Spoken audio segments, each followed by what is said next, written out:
बचपन में हम अक्सर एक छोटी सी पक्षी को देखा करते थे। जब हमारी माँ सूप में चावल को रखती थी या छोटे छोटे अनाज छत पे रखे रहते थे तो उसे आकर खाती थी। हमें मालूम चला इस पक्षी का नाम गोरैया है।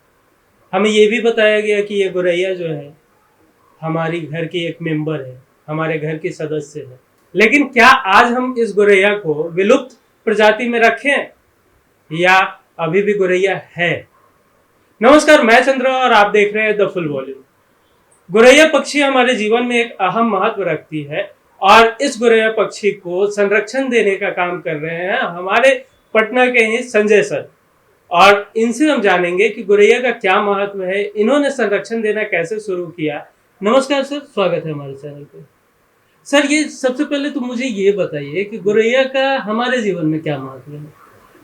देखिए, गोरैया जो है एक ऐसी छोटी सी नन्ही चिड़िया है जो इंसानों के बीच में ही रहती है। इंसानों के बीच में रहने का मतलब ये है कि अगर आप अभी तो कंक्रीट की इमारत बन चुकी है, अगर आप याद करें पीछे जाएं, कई साल पीछे जाएं तो ये हमारे घर आंगन में खुदकती उछलती कूदती रहती थी जी।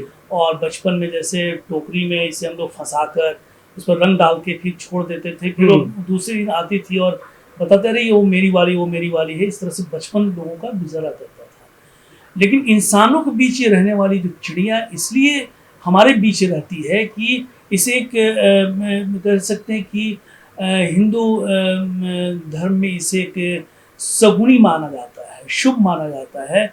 इसके हमारे घरों में रहने से हमारी समृद्धि बढ़ती है और ये सच्चाई भी है, क्योंकि जब गोरैया आपके जीवन में आती है, आपके घर के आसपास रहती है, इसकी चहचहाहट से जो है आपका जीवन में एक परिवर्तन नजर आने लगेगा।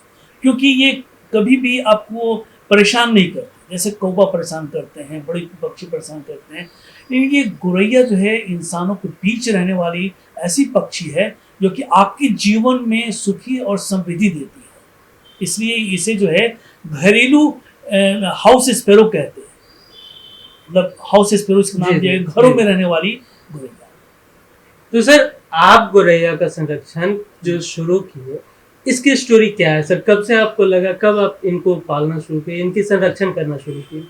देखिए, मैं पहले आपके सवाल के पिछले का हिस्से में मैं आता हूँ कि पालना कब शुरू किए। बड़े भ्रम होता है लोगों को कि मैं गोरैया को पालता हूँ। दरअसल किसी भी चिड़िया को पालना नहीं चाहिए जी।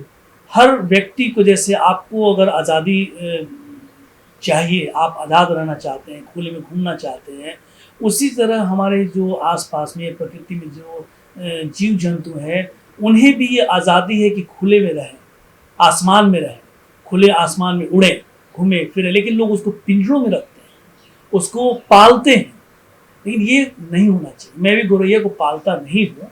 बात यह है कि गोरैया आज के जो तिथि है या आज की जो हम कह सकते हैं कि गोरैया विलुप्ति के कगार पर आ चुकी है। विश्व में जब इसका सर्वे हुआ था तो गोरैया जो है 60 से 80% विलुप्त हो चुकी है, नहीं के बराबर है गोरैया। जहां पर है वहां दिखती है। पटना में ही आप जाएंगे तो एक इलाके में गोरैया दिखेगी, दूसरे इलाके में गोरैया नहीं दिखेगी। इसका भी एक अलग अलग मतलब इस पर चर्चा हो सकती है। हाँ, एक वक्त है जब हमारे घर पे भी गोरैया बहुत रहती थी, लेकिन अब नहीं दिखती है। गांव से गांव गोरैया पलायन कर चुकी है। तो मैं पहले बताऊं, मैं अपनी शुरुआत जो है 2007 में मैं इस मकान में आया था। तो 2007 में जब आया तो गर्मी के दिनों में मैंने देखा कि किचन में एक गोरैया जो है चीची कर रही है और पानी की तलाश में नल से अपना पानी पीने की कोशिश कर रही है। मुझे लगा कि पानी की ज़रूरत है, तो आइसक्रीम हर लोग खाते हैं। हमने कहा आइसक्रीम के प्लास्टिक के गमले में हमने पानी रख दिया, वो पानी पीना शुरू कर दी। कौवा भी आने लगा, लेकिन उस कौवा बार बार उस पानी को गिरा देता था। फिर मैंने देखा 1, 2, 3 गोरैया सब आने की संख्या बढ़ने लगी। फिर मैंने थोड़ा चावल भी रखना शुरू कर दिया, धान वान जो चावल होता है उसको मैंने रखना शुरू कर दिया। तो उससे देखा कि वो उनकी तादाद बढ़ने लगी। लेकिन बदमाशी इसमें क्या हो गया कि गोरैया तो आ ही रही थी, कौवा आने लगा, और भी कई तरह की चिड़िया है। कौवा उसमें मांस का टुकड़ा डाल उसको गिरा देता था, या फिर जो उसकी एक प्रवृत्ति है कौवा की। फिर मैंने एक मिट्टी का बर्तन जो है, पॉट लाया मिट्टी का जो है, और उसको मैंने गमले में थोड़ा गड्ढा करके उसमें फंसा दिया। अच्छा। उससे क्या हुआ कि वो कौवा उसको गिरा नहीं सकता था, लेकिन उसने एक बदमाशी उसकी जारी रही और उसमें अपने मांस का टुकड़ा डाल देता था, कहीं से भी गंदा ला के डाल देता था, क्योंकि उसकी प्रवृत्ति है कि कौवा जब भी कोई चीज़ खाता है तो पानी में डुबा के खाता है। अच्छा। वो डुबाएगा फिर खाएगा, रोटी है तो उसको डुबाएगा फिर खाएगा। इसे जैसे ही पानी में मांस का टुकड़ा जाता था तो गोरैया उसको पानी को छूती भी नहीं थी और उसकी बॉडी लैंग्वेज चेंज हो जाती थी। बॉडी लैंग्वेज चेंज होने का मतलब चीचे ची ची ची की आवाज़ से आपके किचन में या फिर हमारे घर के पास दरवाजे के पास में आकर वो चिल्लाने लगती थी कि उसे पानी चाहिए, आप पानी बदलें। वो बताती थी, फिर मैं पानी को बदलता था, बदल के फिर नया पानी रखता था, उसमें साफ सुथरा पानी था, वो पीती थी। तो ये शुरुआत धीरे धीरे धीरे धीरे 1 से 2, 2 से 3, 3 से 4 और आज ये है कि पिछले 2007 से लगातार मेरे घर में बालकनी में गोरैया जो है लगातार आ रही है। मैंने कई इसके लिए बॉक्स भी लगाए हैं। बॉक्स भी लगाने की रीज़न ये है कि गोरैया के सामने आवासीय संकट आ चुका है। जैसे आपने चर्चा की कि पहले गांव में दिखती थी, अब नहीं दिखती है। तो गांव में जब आप जाएंगे तो गांव में भी कंक्रीट की जो इमारतें हैं वो बन चुकी हैं। पहले खपड़े का मकान हुआ करता था, फूस का मकान हुआ करता था और आपका कोठी होता था। धान के लिए धान अनाज रखने का एक जगह होता था जिसको हम लोग खटा ये बोलते थे। खटाल तो हो गया आपको पशु पक्षियों का, ये सॉरी वो जानवरों को रखने के लिए। और एक होता था हम लोग अनाज जहाँ रखा जाता था वो जैसे आज गोडाउन कहते हैं, गोदाम कहते थे। हाँ, तो वहां पर जो है वो लोग रहती थी, फूस में घुस के रहती थी या छोटे से छेद में रहती थी, खपड़ेल मकान के छेद में रहती थी। तो वो जब कन्वर्ट हो गया, वो कंक्रीट में बन गया, तो वो वहां से धीरे धीरे वो उसकी संकट आ गया रहने की, क्योंकि जैसे रहेगी वो छत तो उसको बिल्ली उल्ली सब मार के खा जाती है। और दूसरी एक वजह थी आवासीय संकट महत्वपूर्ण है। शहरों में भी ये देखा गया, जहाँ में भी शहर में भी जो गोरैया थी जो गायब हो गई, जगहों से पलायन कर गई, तो वो वहाँ भी आवासीय संकट का दौर था। और दूसरा एक सबसे बड़ा महत्वपूर्ण कारण इसके जो विलुप्ति के जो कारण है वो है आपको कीटनाशक का प्रयोग। कीटनाशक इतना इस्तेमाल होने लगा है आपको फसलों में, सब्जियों में, कि ये वहां से पलायन कर गई। जैसे गोरैया जो है गांव से पलायन, गांव को गांव पलायन कर चुकी है। हाँ। इसकी वजह है कि गांव में जब ये जो अनाज रोपा जाता था तो गांव अनाज में देखेंगे कि जब फसल में कीड़े होते हैं, छोटे छोटे कीड़े होते हैं, वो कीड़ों को या फसलों में सब्जियों में छोटे छोटे जो कीड़े होते हैं वो आपको आंख से भी नहीं दिखेंगे, वो खाती है, लेकिन बड़े कीड़ों को नहीं खाती है। मतलब मांस नहीं खाती, क्योंकि गोरैया जब बड़ी हो जाती है तो मांसाहारी नहीं होती, शाकाहारी हो जाती है। बड़ा ही एक साइंटिफिक रीजन है। मतलब गोरैया जब छोटी रहती है हाँ, तो वो मतलब छोटे मोटे कीड़े मकोड़े को खाती है, लेकिन बड़े होने के बाद वो नहीं शाकाहारी हो जाती है। गोरैया जो है, जो देखिए मैंने इतने सालों में शोध किया, अध्ययन किया, मैंने बहुत नजदीक से इनको देखा। गोरैया जो क्या करती है कि वो अपने बच्चों को, अपने जो बच्चे होते हैं उसको जो है कीड़े खिलाती है। कीड़ा में भी जो है अब कंगोजर नहीं खिलाएगी। जैसे दहियर, एक मैना प्रजाति की दहियर पक्षी है, वो छिपकली भी खिलाती है, कंगोजर खिलाती है। मैं रोज उसको देखता हूँ, मेरे घर में बॉक्स में वो बच्चे हैं उसके, उसको खिलाती है। लेकिन गोरैया नहीं खिलाती। गोरैया खिलाती है वैसे कीड़ों को जिसमें प्रोटीन होता है। जैसे गोबर के ढेर में जब जाएंगे तो गोबर में देखेंगे छोटे छोटे कीड़े हो जाते हैं, सफेद वाले, जो जिसको हम लोग पिल्लू बोलते हैं, छोटे। दूसरा क्या होता है कि आपको फल सब्जियों में, गोभी में वो कीड़े होते हैं, हरे वाले कीड़े होते हैं। और इसे पता है कि मुझे क्या खिलाना है। गमले जो है, गमले में जब पानी डालते हैं तो नमी हो जाती है, नमियों के देखिएगा मिट्टी को खोदते रहती है। जब नजदीक से आप जाके देखेंगे तो छोटा छोटा आप सफेद आपको कीड़ा नजर आएगा। वो कीड़ा एक्चुअल में हाईली प्रोटीन वाली कीड़ा होता है, दीमक टाइप का वो चीज होता है, मिट्टी में मिलता है। वो गोरैया उसको अपने बच्चे को खिलाती है। बड़े में वो कतई बड़े वो भी खाती है, लेकिन बड़ा मांस नहीं खाती है, छोटा छोटा। जिससे अभी आप गुलमोहर के पेड़ पर आप देखेंगे आकर बैठती है तो जो उसके फूल है, जो पेड़ पर टहनी पर छोटे छोटे जर्म्स में कीड़े उत्पन्न होते हैं, उसको खाती है। तो ये गोरैया के साथ है। गोरैया में बचपन तक में खाएगी, लेकिन जैसे बड़े हो जाएगी वो मांस शाकाहारी हो जाएगी। सर, जैसा पहले कुछ हिस्ट्री में जैसे हमने सुना था, पढ़ा था, या मुझे ऐसा सुनने को मिला है कि गौरैया हमारे अनाज को बर्बाद करती है। इसके पीछे कितनी सच्चाई है सर? नहीं, मैंने जब आपको बताया कि देखिए गौरैया जो है अनाज को बर्बाद करने की जहाँ तक जो मतलब आपने चर्चा की है, इसके पीछे रीज़न ये है कि आपने जैसे इतिहास गवाह है कि चाइना में 1958 में जो है अकाल पड़ा था, तो वहाँ के जो थे माओ जेडोंग राजा जो थे, उन्होंने कहा कि एक घोषणा कर दिया 4 पेस्ट को मारने के लिए। 4 पेस्ट में गौरैया भी शामिल थी। लोगों को लगा कि जो ये अनाज जो अकाल पड़ा, अनाज की बर्बादी हो गई, तो गौरैया पर आरोप लगा कि अनाज खा जाती है। गौरैया अनाज को खा जाती है, इसलिए वो उसको मारने का आदेश दिया गया था। लेकिन 1960 में फिर अकाल पड़ गया और लोगों ने इस बीच गौरैया को चुन चुन के मारा। ये मारा कि आपको गौरैया की संख्या नगण्य हो गई, वहां से चाइना में थी ही नहीं, है ही नहीं वाली मतलब स्थिति हो गई। लेकिन जब 1960 में जब इन्होंने फिर अकाल पड़ा, तो लोगों ने कहा ये तो गौरैया अनाज को नहीं बर्बाद कर, अकाल के पीछे तो दूसरे लोग हैं, दूसरे कीड़े मकोड़े जो हैं वो है। तब इन लोगों ने गौरैया, तो इनके रिसर्च हुआ, शोध हुआ कि गौरैया तो अनाज को बचाती है।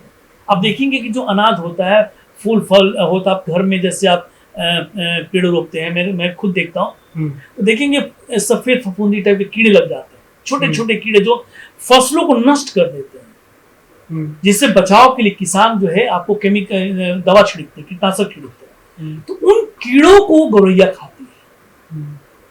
वो वैसे कीड़े जो महीन होते हैं, जो दिखते नहीं है, बड़े कीड़े दिखेंगे तो आपको किसान उसको भगा देंगे, टिड्डे को ढोल बजा के भगा देंगे, लेकिन नहीं, गौरैया उन ऐसे महीन कीड़ों को जो अनाज को नष्ट करते थे, कीड़ा लगना जिसको बोलते हैं, अनाज में कीड़ा लग गया, तो उन कीड़ों को गौरैया खाती है। अनाज खाती है, जैसे मैं धान खिलाता हूँ।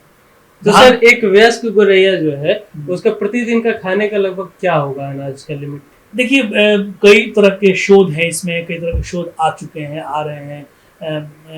गुजरात में जो है एक जगत जी करके हैं, गौरैया मैन उनको कहा जाता है, उन्होंने एक रिसर्च किया है। उनका भी आकलन है कि 2 से 4 ग्राम गौरैया जो है प्रतिदिन खाना खाती है, और सच्चाई भी है, वो 4 से मैक्सिमम 6 ग्राम मान के चलिए, इससे ज़्यादा नहीं खाती है। क्योंकि हम खुद मैं यहाँ पर 3-4 बॉक्स रखा हूँ गौरैया के लिए प्रतिदिन दाना जो है, लेकिन वो उस तादाद में नहीं खाते जितना तादाद में आपको कबूतर खा जाता है। और बड़ी ये गौरैया एक ऐसी पक्षी है, ऐसी शालीन पक्षी है, ऐसी मतलब ईमानदार पक्षी है, कोई जितने भी विशेषण आप लगाना चाहें लगा लें, और इतनी मतलब शांत स्वभाव कि वो ना अनाज को बर्बाद करती है, नहीं आपको वो आपको ज़्यादा खाती है, ना आपको इंसान को डिस्टर्ब करती है किसी तरह का, वो आपको सुकून देती है। तो जब जैसे मैं धान रखता हूँ, तो धान को वो छिलके को छील के धान खाती है। मेरे पास एक धान बॉक्स है, और उसमें से एक एक धान को छील के नीचे गिरता है। जब हम उसको बुहारते हैं, सोचते हैं कि एक आध दाना उसमें रह जाए, या फिर बाली टांगते हैं, तो उसमें सोचते कि एक बार देखते हैं उसमें धान तो बचा तो नहीं है। आपको यकीन नहीं होगा कि वो एक एक धान को चुन के खा जाती है। मतलब ऐसा नहीं है कि गौरैया अनाज बर्बाद नहीं, अनाज कितना खाएगी। हाँ। लेकिन अगर मान लीजिए हजारों के तादाद में गौरैया आ जाए तो अनाज को तो खाएगी, लेकिन उतना नहीं बर्बाद करती है, वो बस थोड़ा सा खाई चल जाती है। अभी आप मेरे यहाँ जैसे आते दिन भर आते, आना जाना इनका लगा रहता है, आपने भी देखा होगा, लेकिन ऐसा नहीं है कि वो जो है पूरे अनाज को बुरे मतलब पूरे खा जाती है, बर्बाद कर जाती है, ऐसा नहीं है। सर तो आपको क्या लगता है जो चीन में 1958 में हुआ, वो आज इंडिया में भी हो सकता है? क्या गौरैया विलुप्त हो रही है? हाँ बिल्कुल, गौरैया विलुप्ति के कगार पर है, इसको विलुप्ति की श्रेणी में डाल दिया गया है। तभी तो 2010 में जो है विश्व गौरैया दिवस की घोषणा की गई थी।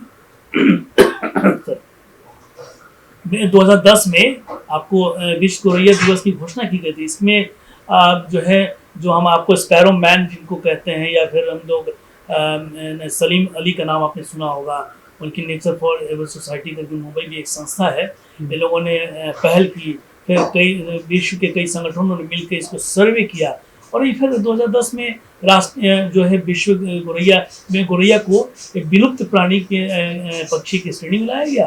फिर इसे विश्व गोरैया दिवस घोषित किया गया। उसके बाद से 2010 में के बाद से जो है उस दिन से विश्व गोरैया दिवस मनाई जाती है। उसके बाद आप देखेंगे कि दिल्ली सरकार ने 2012 में वो राजकीय पक्षी घोषित की। फिर 2013 में हमारा बिहार सरकार ने गोरैया को राजकीय पक्षी घोषित की। इसलिए घोषित की कि ये विलुप्ति के कगार पर। अब कोहिमा नागालैंड जाएंगे तो हॉर्नबिल एक पक्षी है जो विलुप्त हो चुका है, मार के लोगों ने खा गए, शिकार कर दिए। तो जो विलुप्ति के कगार पर जो पक्षी होते हैं उसको हम लोग इस तरह के उसको संरक्षण के लिए इस तरह की पहल की जाती है। और दूसरी और एक बात यह कि गोरैया को केवल कीटनाशक या फिर आवासीय संकट या फिर कह सकते हैं कि कई और कारणों से वो विलुप्त हो गई है। एक और कारण है, आज भी जो हमारे बहेलिए हैं, हाँ, वे क्या करते हैं कि इसको बगेरी के नाम पर पकड़ के रंग का कलर करके इसको बेच देते हैं। अभी देखिए इनके बच्चों के निकलने का समय है, ये मतलब जनवरी से शुरू हो जाते हैं प्रजनन करने का, अच्छा। सीजन का दौर शुरू हो जाता है। जोड़े बनाते हैं और मेल फीमेल जोड़े बनाएंगे और इसके बाद वो घोंसला जो है अपना इनका रख के अपने जगह पर जहाँ मिल जाता है वो अपना घोंसला बनाते हैं। उसके बाद इनकी जो है मार्च से आपके इनके बच्चे निकलने शुरू हो जाते हैं और ये भी जुलाई तक चलेगा। जुलाई तक बच्चे निकलेंगे। आप उसके बाद देखेंगे झुंड में ये पूरा एक साथ घूम करके जो निकलते हैं ना, हाँ, और मोहक दृश्य लगता है, मनमोहक, एकदम बहुत सुंदर तो लगता है वो छोटा होता है। अच्छा, गोरैया जो बच्चा जब होता है तो उसमें आप मेल और फीमेल का पता नहीं कर पाएंगे। अच्छा। और मेल जब 1 महीना जब हो जाता है या धीरे धीरे जब उसकी जब बड़ा होता है तो यहाँ पर आपको काला नजर आएगा, ब्लैक स्पॉट नजर आएगा, वो मेल होता है। और फीमेल से थोड़ा बड़ा होता है और उसका पीछे का जो पंख होता है वो कलरफुल होता है, वो थोड़ा डीप होता है। मैं तो आज भी नहीं फर्क कर पाता। देखिए फोटो तस्वीर हमारे यहाँ लगी हुई है और यहाँ पर ये देख सकते हैं ये नीचे आपका मेल है, ये फीमेल गोरैया है, बच्चा है, गोरैया का बच्चा है। अच्छा। तो अपने देखिए बच्चे को खिला रहे हैं, खाना खिला रहा है। यहाँ पर ये मेल गोरैया है। अच्छा। तो ये इनके साथ ये चीज है।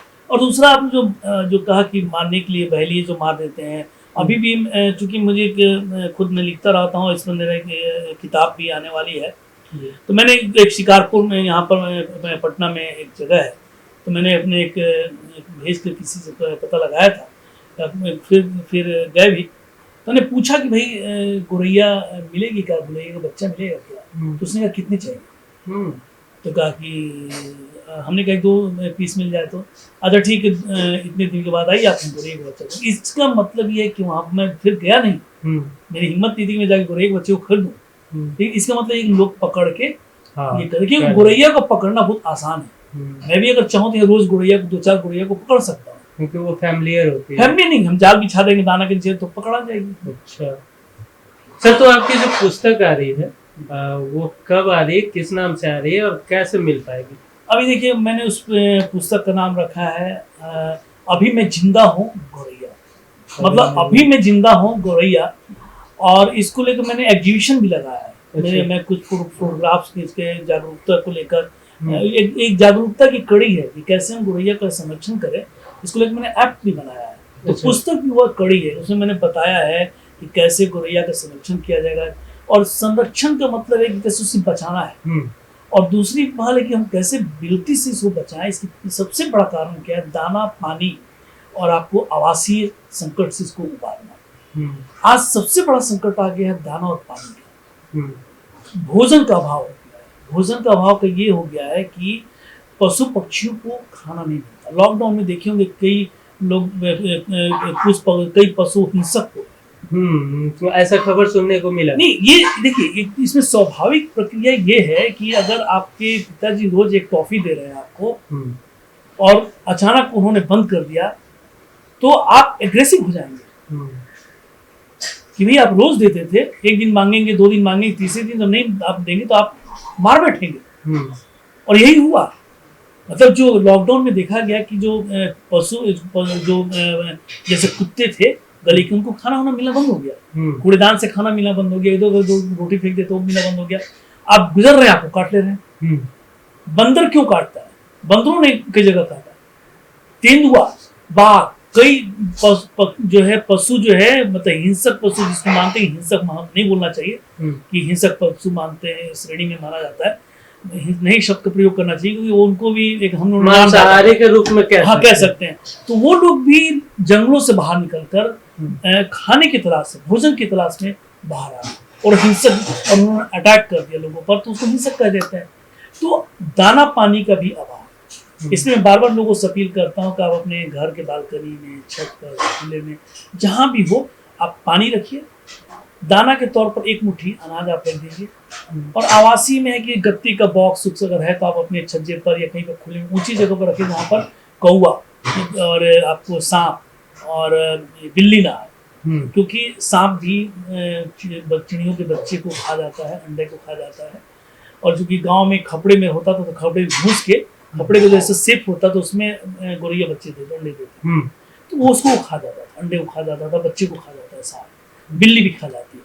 तो उनको बचाने के लिए ये पहल होनी चाहिए। जब ये करेंगे, और इसका परिणाम भी सामने आया है, कई उदाहरण है कि जो है लोगों ने ये पहल की और गोरैया उनके मोहल्ले में आए, घरों में आए, इस तरह की पहल। तो सर जैसे हम लोग जब छोटे थे, खासकर मैं जब छोटा था, तो मेरे बहुत सारे दोस्तों में एक दोस्त गोरैया भी थी। मैं उसे अपना दोस्त मानता था। रोज रात में, रोज जो शाम में, सुबह तो पॉसिबल नहीं हो पाता था मेरे से, लेकिन रोज शाम में मैं उसे भोजन देता था, पानी भी रखता था। क्या हम आपके 12 साल के ये संरक्षण के एक्सपीरियंस और आपके बचपन से अभी तक के उम्र के अनुसार से आपको क्या लगता है, हमारा नेक्स्ट जनरेशन गोरैया को देख पाएगा या नहीं? हाँ, इसीलिए मैंने कहा कि अभी मैं जिंदा हूँ गोरैया।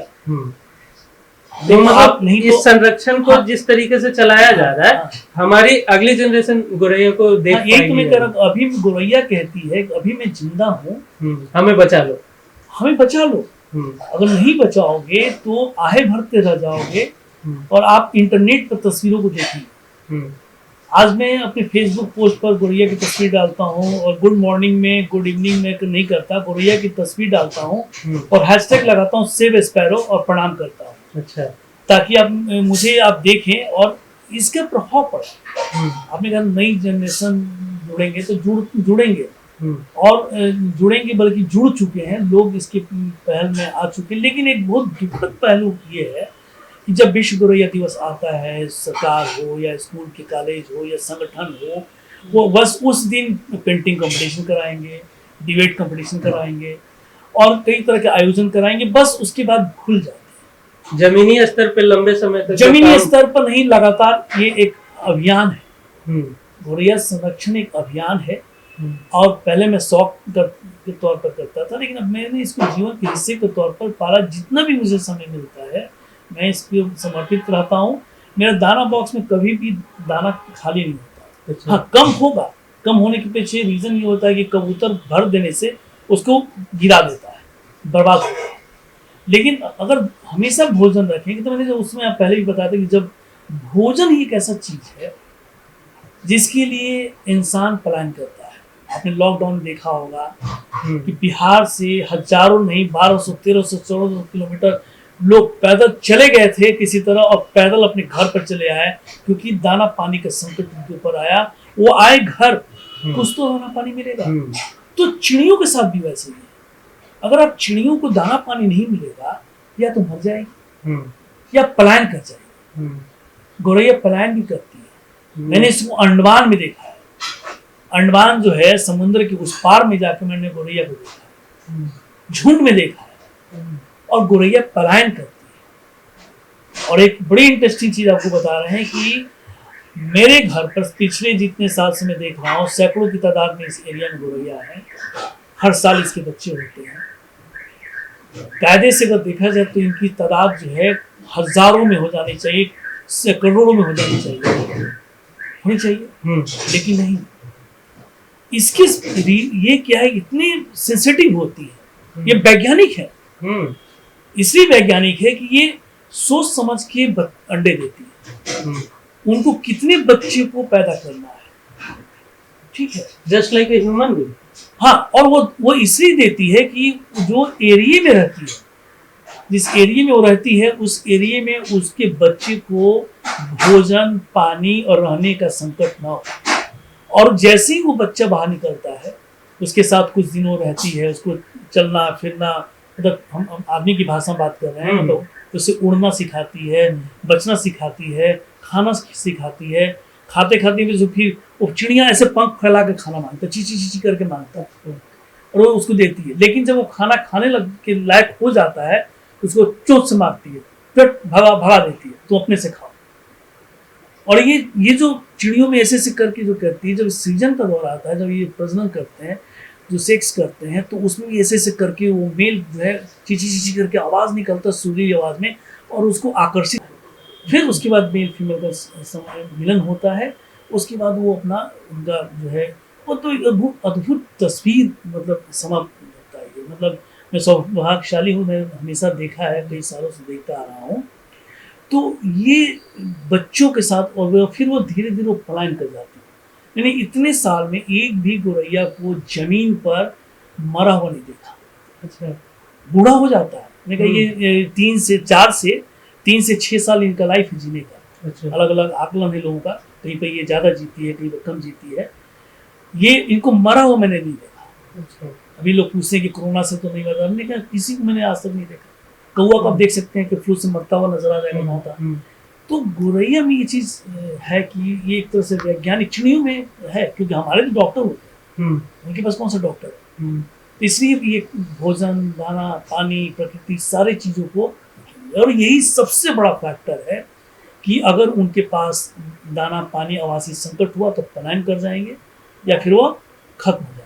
द फुल वॉल्यूम के साथ सर गौरैया को लेकर इतनी गहन जानकारी देने के लिए आपका बहुत बहुत धन्यवाद। चलते चलते मैं चाहूँगा सर, हमारे दर्शकों को आप कोई संदेश या सजेशन देना चाहे कि गौरैया के बारे में, तो आप देखिए, जहाँ तक संदेश या फिर जो एक संवाद की जो है, तो मैं बस एक ही चीज़ कहना चाहूँगा कि जिस तरह से इंसान को भी जीने का अधिकार है, उसी तरह प्रकृति में सभी जीव जंतुओं को जीने का अधिकार है। आपने पिछले दिनों एक प्रसंग सुना होगा कि एक हाथी को पटाखा खिला दिया गया अनानास में डाल के, और उसकी मौत हो गई। उसकी वो गर्भवती थी और बच्चे को बचाने के लिए वो चली गई पानी में, नहीं मर पाई। आज भी जैसे हमारे अगर बच्चों को कोई मारता है तो हम लोग रिएक्ट करते हैं, लड़ते हैं, उससे झगड़ते हैं। चिड़ियों में ये प्रवृत्ति है, वो भी अपने बच्चों को बचाने के लिए प्रवृत्ति सजग रहती है। और जो संदेश का जहाँ तक सवाल है कि इस प्रकृति में सबको जीने का अधिकार है। अगर आप ये मान लेंगे कि और हम ही हम हैं, तो फिर इस पृथ्वी का क्या मतलब है। जिस तरह से पेड़ पौधे जरूरी हमारे जीवन के लिए, उसी तरह हमारे जो है जीव जंतु भी जरूरी है। और गौरैया को संरक्षण करने के लिए आप सबको आगे आने की ज़रूरत है। और जो आपने एक बात की थी कि नया जनरेशन को देखने को मिलेगा कि नहीं मिलेगा, तो अभी से हमें जो नई पीढ़ी है आने वाली, उसको बताना होगा, उसके पीछे संदेश देना होगा बीच में कि भाई तुम ऐसी पहल करो। और बहुत छोटी पहल है। थोड़ा मैं अब संदेश में आपको फिर मैं थोड़ा टोक दे रहा हूँ। पहले याद कीजिए कि पहले आपके घर में जब फ्रीज नहीं हुआ करता था, ये कैसे जीवन बदल गया। तो हमारे यहाँ जो खाना बचता था तो उसको हम लोग क्या करते थे कि या तो चावल बचता था तो पानी में डाल कर रख देते थे। हाँ। माड़ में नमक नून तेल कर खाते थे। आज शायद कोई नहीं खाता होगा। हाँ। और फिर उसके बाद क्या होता था कि जो भी अनाज बचता था उसको हमने घर के बाहर चारदीवारी के ऊपर में रख देते थे, या किसी बर्तन में वहां पर रख देते थे। या कुत्ता के लिए तो कुत्ता खाने के लिए आ गया, चिड़िया तो चिड़िया खाने के लिए आ गया, कौवा तो कौवा खाने के लिए आ जाता है। लेकिन ये प्रवृत्ति भी समाप्त हो गई है। अब क्या है कि हर घर में डस्टबिन है, कूड़ा वाला आया कूड़ा निकालो भाई साहब, और आप कूड़ा निकालते हैं जाके उसमें डाल देते हैं। गाड़ी वाला आया घर से कचरा निकाल। तो ये खत्म हो गया। अगर आप हर व्यक्ति अपने घर के बाहर में, बालकनी में, छत पर, कहीं भी जो स्पेस है खुले में, एक छोटा सा मिट्टी का बर्तन ले ले, 2 बर्तन ले, एक भोजन के लिए ले और एक बर्तन ले आपको पानी के लिए, और उसमें जो भी बचता है वही डाल दे, पानी रोज बदल दे, तो मुझे लगता है कि जो बेजुबान है, जिनको पानी नहीं मिलता, और वो उनको मिलेगा। और बड़ा मैं आपको गौरव के साथ बता रहा हूँ, मेरे घर पे 20 तरह से ज़्यादा चिड़ियाँ आती है, 20 तरह की चिड़ियाँ यहाँ पर आती है, और सब दाना पानी आते हैं, पानी पीते हैं, जाते हैं। तो ये बस आगे आने की ज़रूरत है, पहल करने की ज़रूरत है, और जब जुड़ेंगे, कड़ी तो जुड़ती है तो रास्ते बनते हैं। और मैं ही नहीं हूँ, इससे पृथ्वी पर बहुत सारे ऐसे लोग हैं जो गौरैया के संरक्षण में आगे आए हुए हैं और काम कर रहे हैं, लगातार काम कर रहे हैं। कई लोगों के जीवन को बदल दिया है गौरैया, खुद मेरे जीवन को बदल दिया है। तो कोई एक इम्पैक्ट सर जो आपके जीवन पे गौरैया ने डाला हो? सबसे चीज है इसमें है कि उसको जो आप देखेंगे जी, बड़ा अजीब से सुकून मिलता है। इसमें फोटो खींचते रह जाता हूँ, एकदम मैं खींचता ही रहूँ। गौरैया जब खाती है, गौरैया जब लड़ती है, गौरैया जब ची की आवाज निकालती है, जब नृत्य करती है, गौरैया नृत्य भी करती है, नृत्य करती है, तो उसको जब आप देखेंगे तो आपको महसूस होगा कि मेरे अंदर परिवर्तन है। मैं 8 बजे तक सोता था सुबह, अच्छा, लेकिन मेरे घर में ये 5 बजे जब आके ची, पहले में जब दाना नहीं रहता तो हल्ला करती थी। अब वो दाना रहता तो कोई फर्क नहीं पड़ता। फिर भी वो सुबह आ जाएगी खाने के लिए। सुबह आती है, शाम में आती है, दोपहर आती है, और ऐसे आते ही रहती है। हमें अपना कीमती समय देने के लिए बहुत बहुत धन्यवाद सर।